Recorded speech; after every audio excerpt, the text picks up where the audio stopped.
Hi guys, welcome to our next video. Last वाले video में हम लोगों ने 5.1 के क्वेश्चन नंबर फर्स्ट और सेकंड सॉल्व करे थे। इस वीडियो में हम लोग क्वेश्चन नंबर 3 से स्टार्ट करेंगे।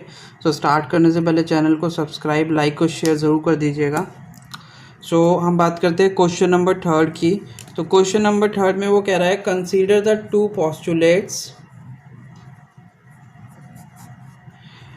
Given below. तो पहली है, given any two distinct points A and B, there exist a third point C which is between A and B. ठीक है, तो हम कोई अलग अलग पॉइंट ले लेते हैं, दो point that is A and B. तो उनके बीच एक थर्ड पॉइंट एग्जिस्ट करेगा डेट इज़ सी। ठीक है, जो कि ए और बी के बीच में एग्जिस्ट करेगा।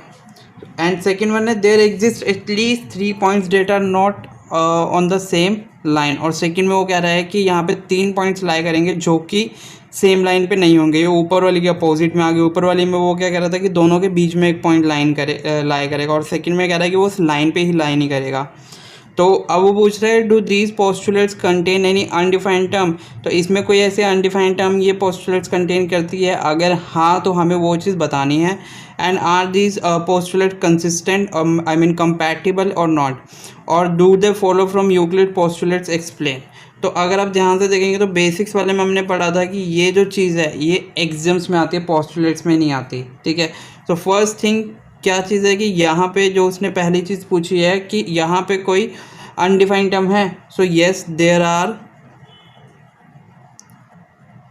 Various undefined terms in the given postulates। और क्या क्या है? जैसे the given postulates are consistent। how? because they refer to to different situation. अगर हम देखें तो दोनों की दोनों अलग अलग सिचुएशन को मेंशन कर रही है। पहली वाली में क्या कह रहा है कि 2 पॉइंट्स के बीच एक पॉइंट लाया कर रहा है। सेकंड वाली में क्या कह रहा है कि 3 पॉइंट है जो सेम लाइन पे लाए नहीं करते। ठीक है, तो और also it is impossible to deduce any statement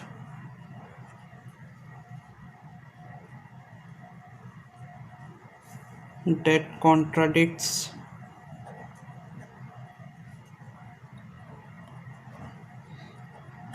any well-known axiom।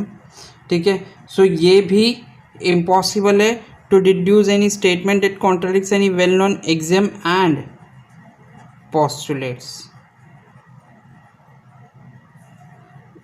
क्यों? क्योंकि ये जो हैं these postulates do not follow from Euclid's postulates. आपने यूक्लिड्स की पोस्टुलेट्स पढ़ी थी, और ये जो पोस्टुलेट्स है ये उन पोस्टुलेट्स को फॉलो नहीं करती है। ये चीज़ हमने कहाँ पढ़ी थी? They follow from the axiom. कौन सी? जैसे एक थी हमारे पास, given two distinct points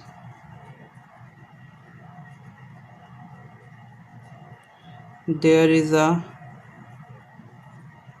unique line that passes through them। तो बेसिकली ये पोस्टुलेट्स को नहीं, एक्सियम्स को फॉलो करती हैं। ठीक है, सो नेक्स्ट क्वेश्चन आता है हमारे पास, इसी से रिलेटेड होगा कि if a point C lies between 2 points A and B such that AC equals to BC, then prove that AC is half of AB, explain by drawing the figure। ठीक है, तो तो वो क्या बोल रहा है, if a point C lies between 2 points A and B, ठीक है। तो 2 पॉइंट ले लेते हैं हम लोग, ए और B, this is A, this is B. इन दोनों के बीच एक पॉइंट सी लाई कर रहा है, सच डैट उसने गिवन दिया है कि ए सी और बी सी आपस में क्या है, इक्वल है। और प्रूफ क्या करना है हमें, A C is half of B C, ठीक है। और इसके अलावा अब प्रूफ में हम लोग क्या करेंगे, कंसीडर कर लेते हैं जो कि इसने हमें दे ही रखा है, A C is equal to B C, ठीक है। अब देखो करने के दो तरीके हैं, या तो ए बी को ब्रेक करके दो पार्ट्स में करके कर लो, या फिर कंसीडर हमने क्या करा है, A C equal to B C, ठीक है। तो दोनों में क्या करो, adding A C to both sides of the above equation. तो इसमें हम दोनों साइड पे ए सी ऐड करेंगे तो क्या हो जाएगा, A C plus A C is equals to B C plus A C, ठीक है। तो ए सी प्लस ए सी क्या हो गया, twice of A C. A C plus B C क्या हो जाएगा, ए सी प्लस बी सी जोड़ेंगे तो बन जाएगा हमारे पास टोटल ए बी। बट हमें यहाँ पे देखो ए बी नहीं चाहिए, हमें क्या चाहिए, ए सी और बी सी ही चाहिए, ठीक है। तो यहाँ पे हम लोग क्या कर सकते हैं, तो इसको अभी ऐसे ही रहने दो,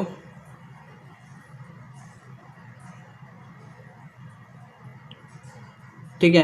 तो अब देखो यहाँ पे क्या हो सकता है इसमें, अब मेरे पास क्या है, ए सी प्लस ए सी। अब मेरे पास यहाँ पे दो तो आ गया, अगर मैं डिवाइड में ले जाऊँ तो ये चीज़ तो आ गई मेरे पास, यहाँ पे ए सी भी आ गया एंड हाफ भी आ गया, ठीक है। अब मेरे को क्या चाहिए यहाँ पे, सिर्फ और सिर्फ बी सी, ठीक है, ठीक है। तो यहाँ पे हमसे एक गलती हो गई, ये क्या था, A C is equals to half of A B, ठीक है। तो देखो ए सी प्लस बी सी क्या हो जाएगा, जब हम ए सी प्लस बी सी को जोड़ेंगे तो वो बन जाएगा टोटल ए बी। तो 2 को यहाँ डिवाइड में ले आते हैं तो ये हो जाएगा A C is equals to half of A B, ठीक है। यही हमें प्रूफ करना था। सो नेक्स्ट क्वेश्चन पे आते हैं, क्वेश्चन नंबर 5। क्वेश्चन नंबर 5 में कह रहा है, in the previous section point C is called a midpoint of line segment A B, prove that every line segment has one and only one midpoint, ठीक है। तो जैसे कि पिछले वाले में था कि हमारे पास जो क्या था, जो सी पॉइंट था वो ए बी को इक्वल पार्ट्स में डिवाइड कर रहा था, तो इट मीन्स क्या हुआ कि वो उसका मिड पॉइंट हुआ। सो अब हमें इस क्वेश्चन में ये प्रूफ करना है कि किसी एक लाइन का सिर्फ एक ही मिड पॉइंट होता है, उसके अलावा कोई दूसरा मिड पॉइंट नहीं होता। तो जैसे मेरे पास ये है ए बी, यहाँ मेरे पास सी था, फॉर एग्जाम्पल यहाँ हम एक और पॉइंट ले लेते हैं डी, और कंसीडर क्या कर लेते हैं कि let there be to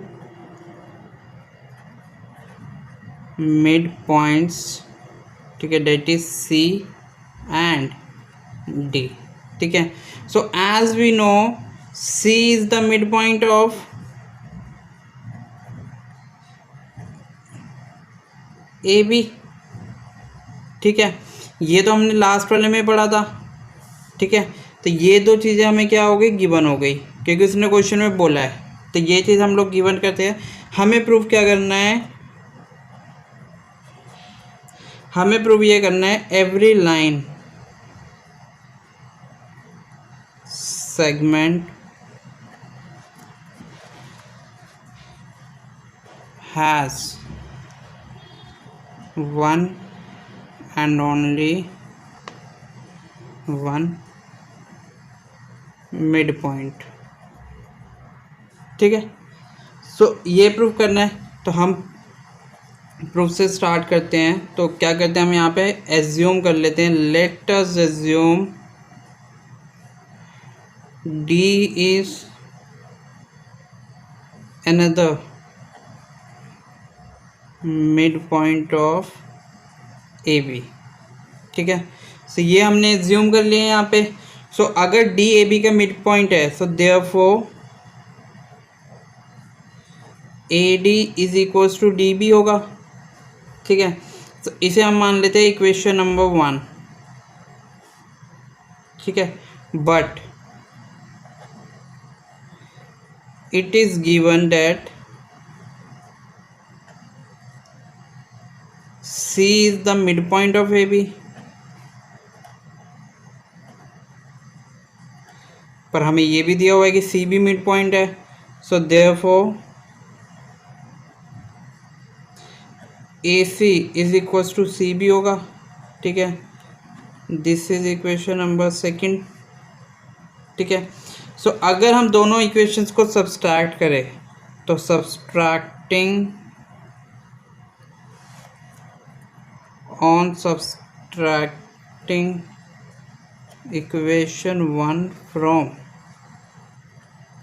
equation 2, तो क्या मिलेगा हमें, AC माइनस AD, ठीक है, is equals to CB minus DB, ठीक है।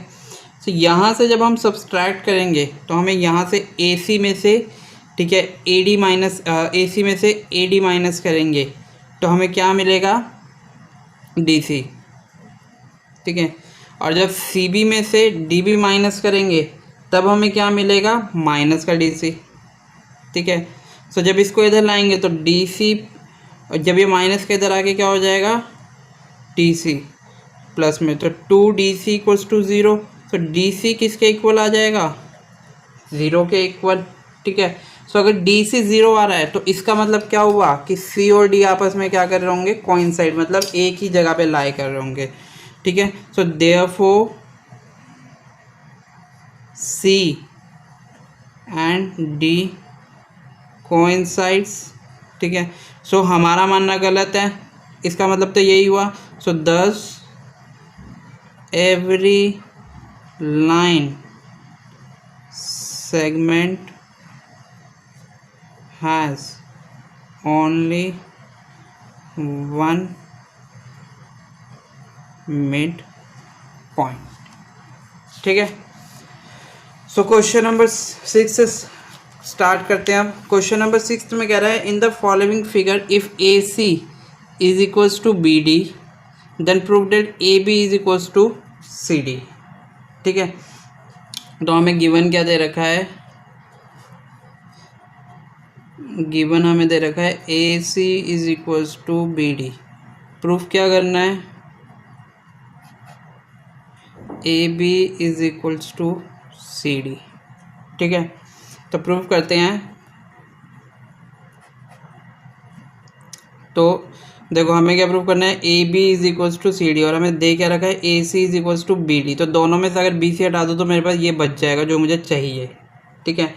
सो अगर हम बात करें AC की तो हमें क्या दे रखा है, AC इक्वल्स टू BD। अगर मैं AC को ब्रेक करके लिखूँ तो मैं कैसे लिख सकता हूँ, AB प्लस BC। इसी तरह BD को ब्रेक करके लिखूँ तो क्या लिखूँगा, BC प्लस CD, ठीक है। तो अगर हम यहाँ पे यूक्लिड की एक्सियम लगाते हैं, जो कि हमारे पास क्या थी, according to Euclid's axioms when equals are subtracted from equals, the remainders are also equal। मतलब जैसे मेरे पास क्या है यहाँ पे, AB plus BC is equals to BC plus CD। अगर मैं इसको इधर लाऊं सो AB plus BC minus BC is equals to CD। तो अगर मैं ये मेरे पास जो पार्ट है, अगर मैं इक्वल में से इक्वल सब्सट्रैक्ट करूँगा तो मेरे पास क्या बचेगा, जो बचेगा रिमाइंडर वो भी आपस में क्या होगा, इक्वल आएगा। ये यूक्लिड की एक्सियम कहती है, ठीक है। और यही चीज़ हमें प्रूफ करनी थी। सो हैंस प्रूव्ड, ठीक है। सो क्वेश्चन नंबर 7 पे आते हैं। क्वेश्चन नंबर 7 में वो कह रहा है कि y is axiom 5 in the list of Euclid axiom consider a universal truth. ठीक है, तो यूक्लिड की जो एक्सियम 5 थी जो कि क्या थी कि the whole is greater than a part. ठीक है, तो वो यूनिवर्सल ट्रूथ कैसे है ये आपको बताना है। ठीक है, तो यहाँ पे हम लोग क्या करेंगे, दो केस कंसीडर करेंगे। जैसे सबसे पहले तो एक्सियम लिख लेते हैं, तो एक्सियम 5 states that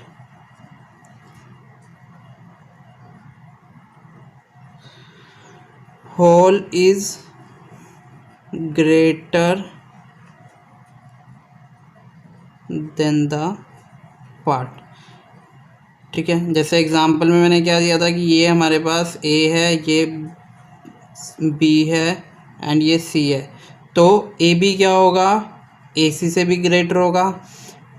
ठीक है, AB क्या होगा, AC से भी ग्रेटर होगा, और AB BC से भी ग्रेटर होगा। तो वो बोल रहे हैं कि इस चीज़ को यूनिवर्सल ट्रूथ क्यों माना जाता है। ठीक है, तो इसका हमें रीज़न देना है। तो रीज़न में हम लोग क्या देंगे कि दिस एक्सियम, ये चैप्टर थ्योरेटिकल है तो इसमें हम लोगों को सारे थ्योरेटिकल आंसर्स ही देने पड़ेंगे mostly. So this axiom is known as a universal truth because it holds true in any field. ठीक है, सो क्या इसे यूनिवर्सल ट्रुथ क्यों कहा जाता है, क्योंकि हर फील्ड के अंदर क्या करता है, होल्ड करता है सच को। ठीक है, in and not in just in the case of, मतलब सिर्फ मैथमेटिक्स में ही नहीं, हर जगह पे, not just in the case of mathematics. ठीक है, so let us take two cases.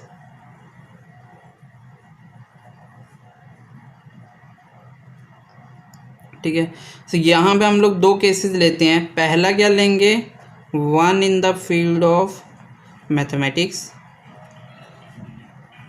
ठीक है, और दूसरा हम लोग क्या करेंगे,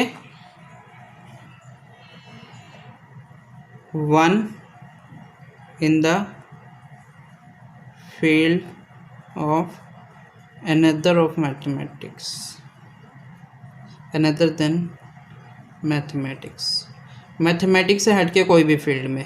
ठीक है, तो पहला केस लेते हैं हम in the field of mathematics. ठीक है, तो यहाँ पे हम लोग क्या करते हैं, लेट टी रिप्रेजेंट्स, यहाँ पे हम लोग एक पॉइंट ले लेते हैं, T a whole quantity and only A, B, C are parts of it। ठीक है, सो हम लोग क्या करते हैं, T रिप्रेजेंट करते हैं एक होल क्वांटिटी को, और A, B, C क्या हैं, इसके पार्ट्स हैं। तो इसका मतलब क्या हुआ कि T क्या होगा, इस पूरी क्वांटिटी का टोटल सम होगा। ठीक है, सो क्लियरली अगर हम बात करें, clearly T will be greater than all its parts A, B and C। ठीक है, सो क्लियरली जो T होगा वो इन सब पार्ट से क्या होगा, बड़ा होगा। So therefore we can say, therefore it is rightly said that the whole is greater than the part। ये तो आ गया मैथमेटिक्स का केस। अब केस नंबर सेकंड करते हैं, जो अपार्ट फ्रॉम मैथमेटिक्स हो। सो लेट अस कंसीडर, ठीक है। तो दूसरा एग्जांपल हम क्या ले सकते हैं, जैसे कंट्रीज़ का एग्जांपल ले लेते हैं। तो let us consider the continent Asia, अगर हम बात करें एशिया की, ठीक है। सो देन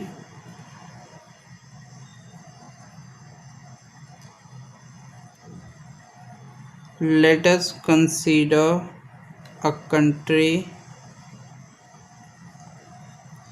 India,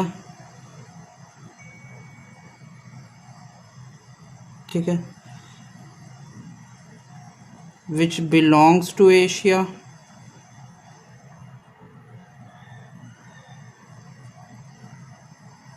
ठीक है। So India is a part of Asia. So India क्या है, एशिया का पार्ट है, ठीक है। And it can be observe that and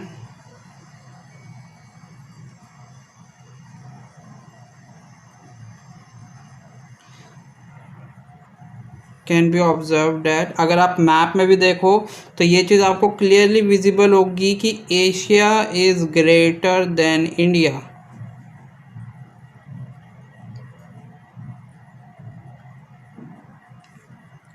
ठीक है। तो यहाँ से भी हमें क्लियरली शो होता है कि that is Y we can say that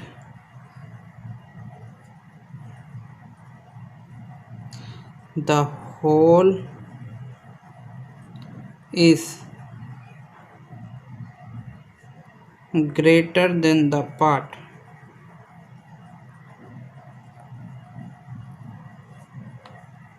ठीक है। So this is true for anything